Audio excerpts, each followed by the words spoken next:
Здравейте, аз съм Михаил Гергинов от ABC Fight Club и днес ще се запознаем с трите най-често срещани грешки при изпълнението на долю чаги.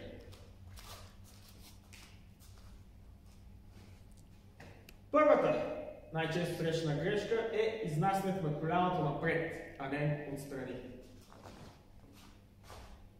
При правилното изпълнение искаме да изнесем коляното настрани на 45 градуса.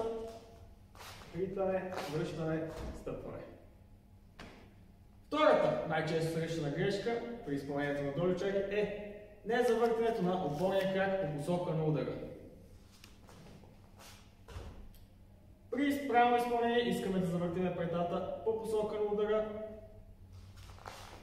Прибираме, връщаме и стъпваме. И третата най-често срещана грешка е неприбирането на коляното след изпълнението на удара.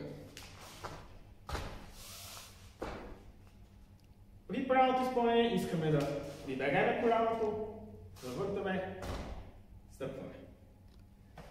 Това бяха трите най-често срещани грешки при изпълнението на долю чаги. За повече информация и ако искате да се научите да ритате правилно, посетете нашите зали на ABC Fight Club и също така се абонирайте за канала в Patreon.